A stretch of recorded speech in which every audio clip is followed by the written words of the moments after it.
thing is that most people think of genius and people who achieve great things, that there's something special about them, that they have some kind of innate talent, or maybe there's a genetic component, or they have a bigger brain, or something like that.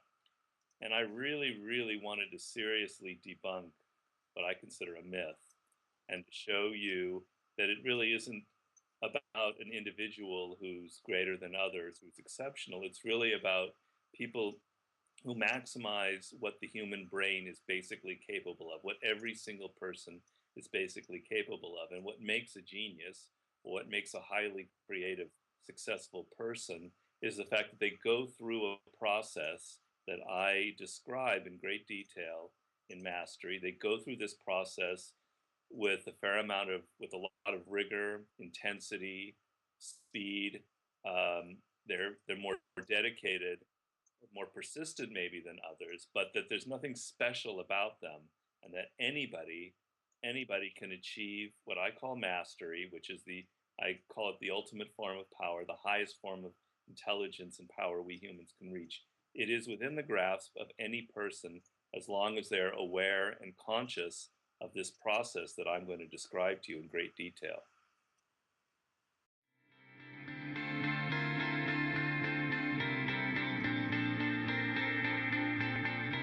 I think so. Each one of my books definitely has an effect on me, and a lot of it is to do with the process that I go through. I make these books almost like running a marathon. They're very intense experiences. I read hundreds of books as research.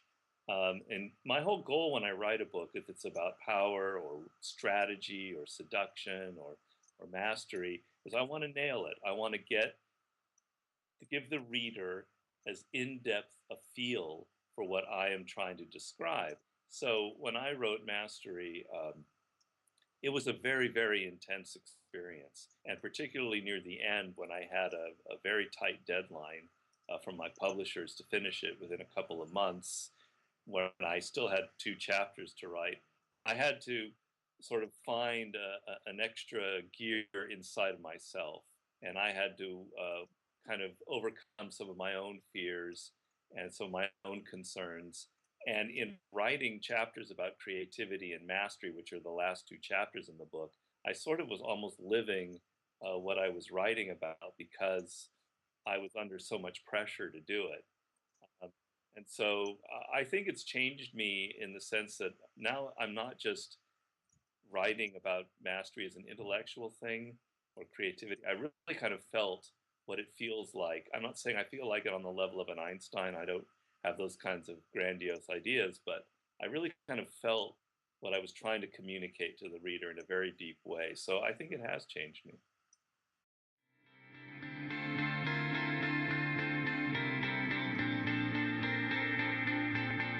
Well, yes, it does compare. I mean, I've always had to read. I usually generally read several hundred books for each book, and this was like that.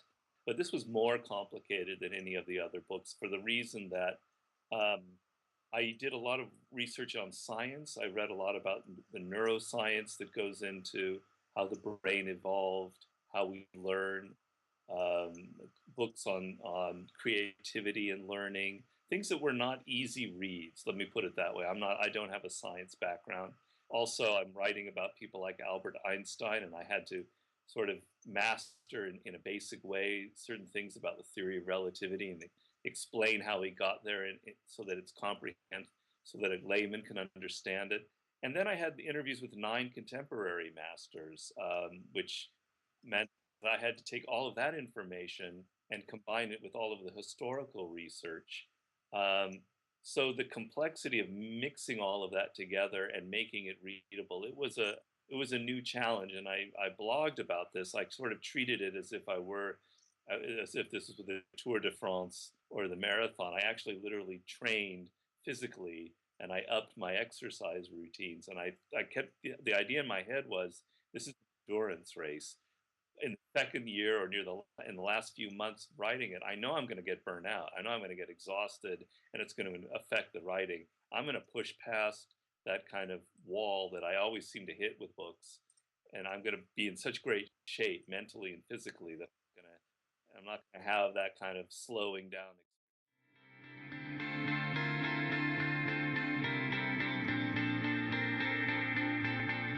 Well,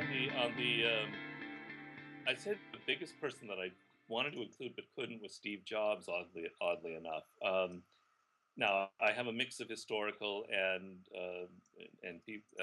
contemporary figures. And as I was writing it, he was passing from the contemporary to the historical, unfortunately. Um, but I couldn't get to him. Obviously, I couldn't interview him, and I couldn't cover him because the book was being written. The Steve Jobs book was being written as I was writing my book, so I didn't have the material. And then, just as my book was, I was working on the last chapter. The biography came out. I had no time to read it, and I read it subsequently a couple months ago, and I realized, God, this biography of Steve Jobs, he's illustrating all of the ideas in my book. He would have been absolutely perfect. So that was a regret. And then there were a few contemporary figures that I wanted to interview that I wasn't able to interview for various reasons. But I'd say Steve Jobs is probably the main one.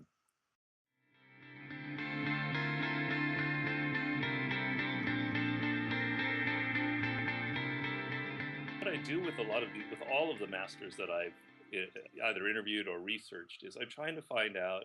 I go into their childhood, into their early years, before they're famous, before we've all heard of Einstein or Steve Jobs or Mozart, to see the roots of it, to sort of show you the actual process that began at a very early age. And I have this. The first chapter of the book is about discovering your calling in life, your life's task, which I see as the key step. And in looking at someone like Jobs, I do think the biography missed a few things. It could have gone more in depth into his character and his psychology, but you clearly could see from a very early age the seeds of who he was going to become later on, and how he naturally gravitated towards not just pure technology, but how to his father was sort of a great craftsman who liked to work with his hands, which is sort of how he approached building any kind of business or product. You could see all the seeds of it in a 7 or 8 year old, which is what fascinated me in researching Einstein or Leonardo da Vinci or all the other people. And so there were every idea in the book he illustrates in the Steve Jobs biography. So you're touching on a raw nerve because I really wish I could have gotten him in.